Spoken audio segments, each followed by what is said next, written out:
Muy buenos días, ¿cómo les va? A las 10:06, puntuales, como siempre. Hay una noticia que me parece muy impactante de estas últimas horas, sin mayor rebote mediático, desarrollada por Irina Hauser, y es que después de meses en que el Estado paralizó la entrega de medicamentos para pacientes con enfermedades oncológicas y otras dolencias graves, raras, las asociaciones de damnificados han logrado por fin que la justicia acepte un amparo colectivo destinado a normalizar la provisión de los remedios. Desde diciembre, les recuerdo, fallecieron 50 personas mientras esperaban la medicación. Después, en todo caso, vamos a ampliar este dato.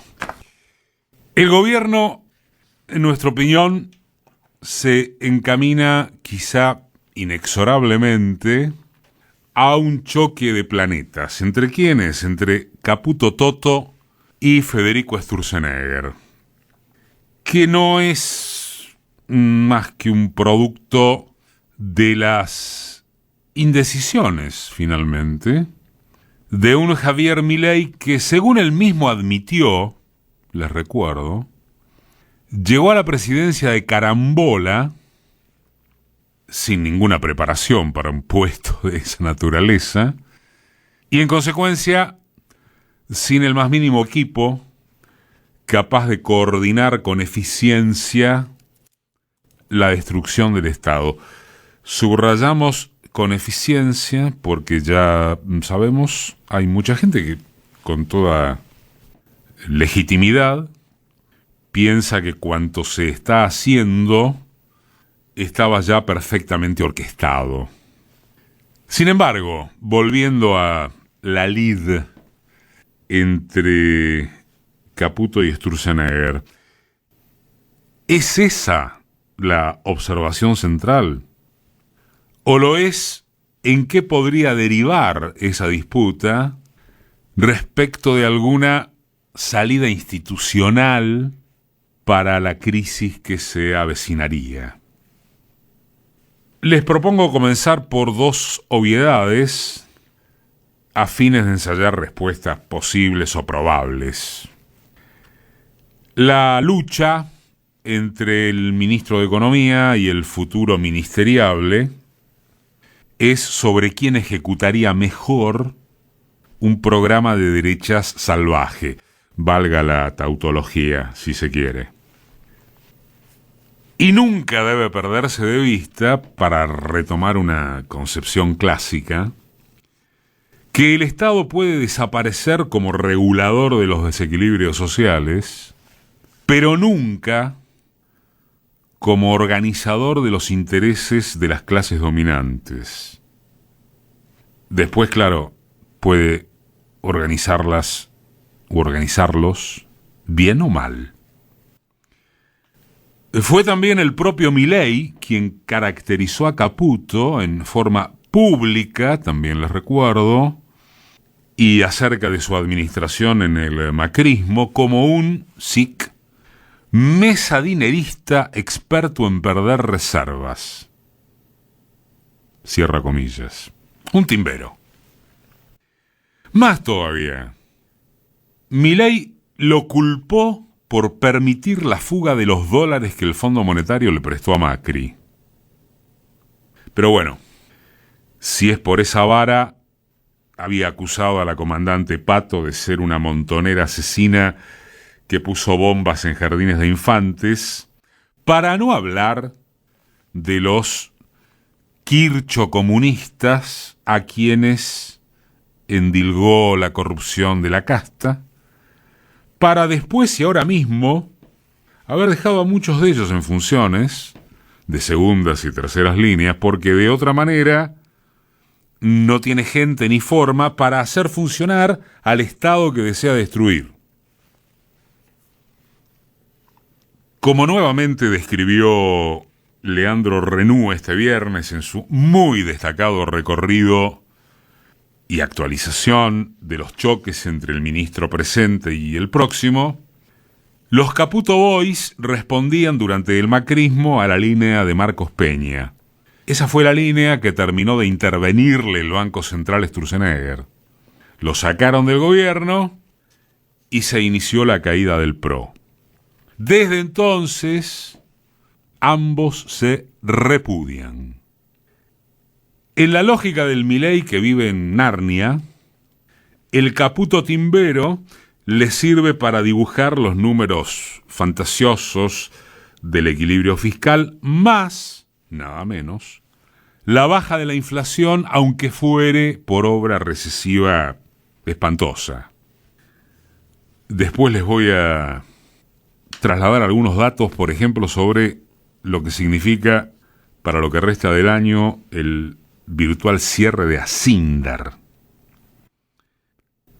Y el Sturzenegger estructural, junto con Demian Raidel, Lucas Liach, Junco Rojas y otros talibanes, es quien garantizaría el purismo anarcocapitalista. Deberían convivir en perfecta armonía, Caputo y Sturzenegger, siempre según el juicio de los hermanos presidenciales. Claro, la gestión de un país como este es infinitamente más complicada que esa aspiración de Disneylandia, y el Fondo Monetario acaba de recordárselos. 2 puntos. Queremos devaluación, liberen el cepo cambiario, tengan muñeca política para ampliar el arco de alianzas y controlar incendios sociales, y después vemos si, agregado a lo que nos deben, les damos otro préstamo. Desde que asumió, Caputo viene pasando la gorra y no consiguió $1. Argentina volvió a ser el endeudado serial que Kirchner se había sacado de encima, y en Washington y en Wall Street no comen vidrio. Además de que este patio trasero no ocupa un lugar principal en el tablero del mundo. ¿Tenemos recursos naturales para tirar manteca al techo? Sí. Pero eso no es lo mismo que alguien esté perdiendo el sueño en donde se corta el bacalao internacional.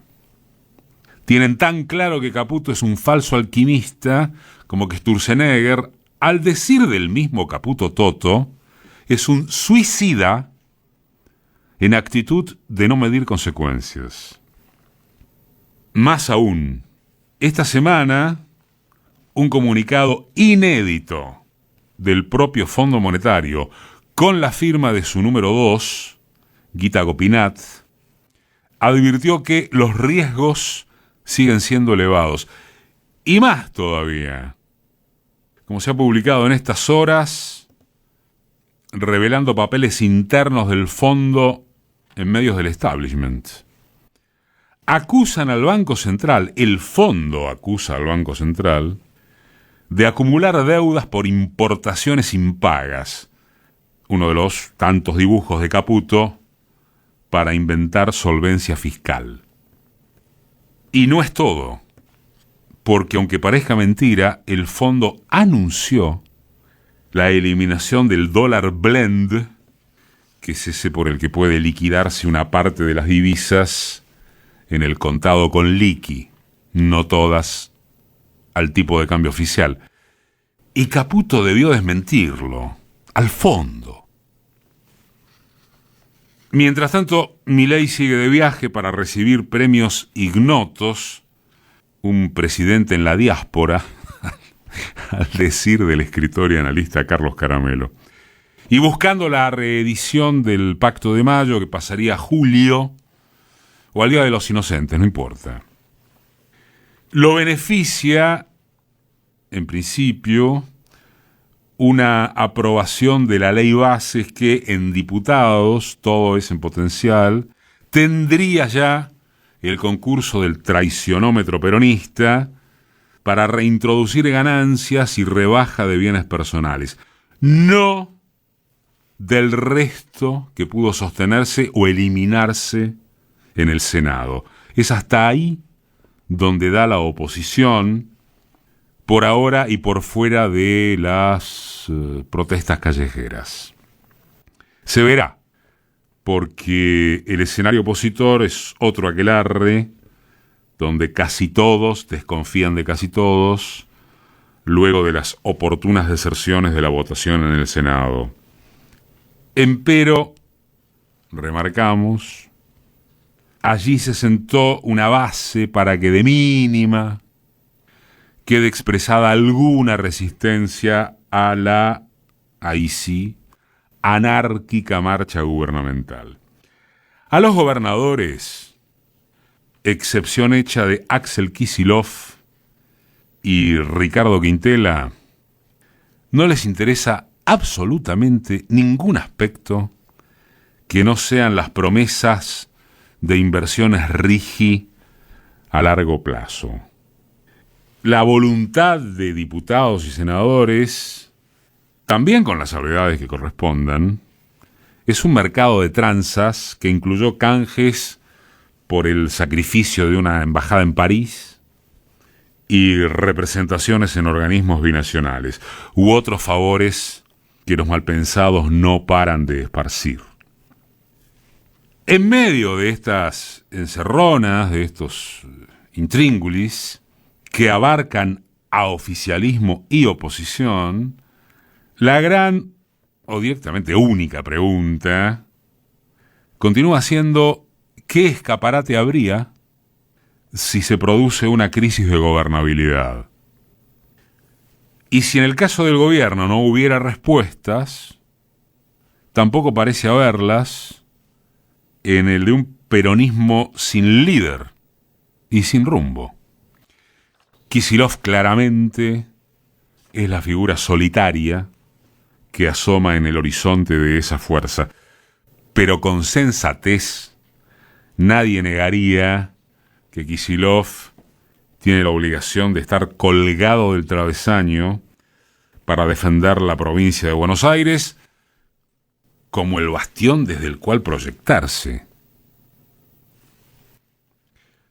Por supuesto, cabe insistir con que en política no existen los vacíos eternos.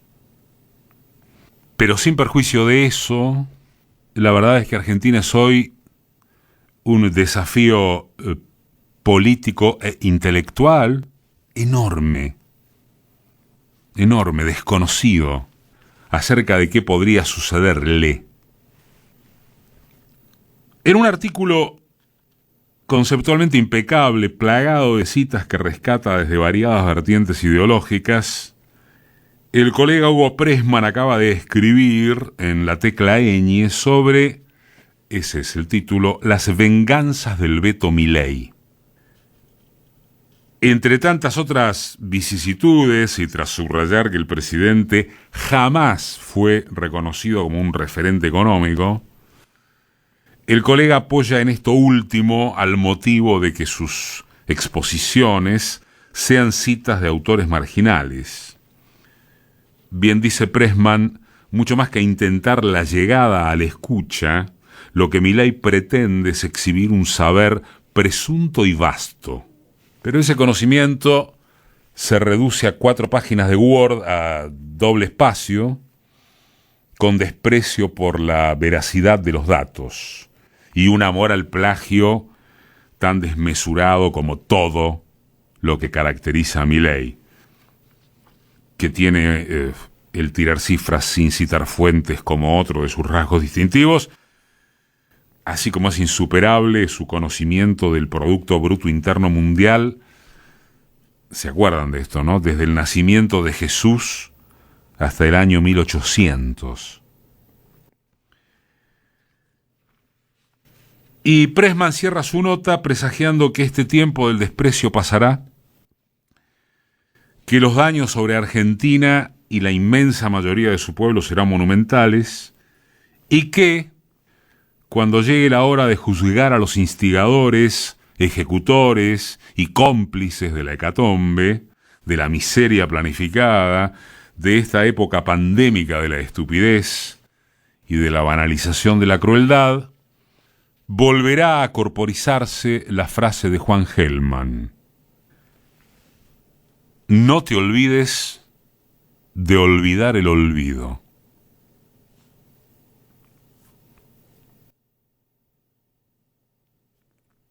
Ojalá fuera cierto, y sobre todo, ojalá lo sea, que quedan patriotas inteligentes capaces de consolidarlo.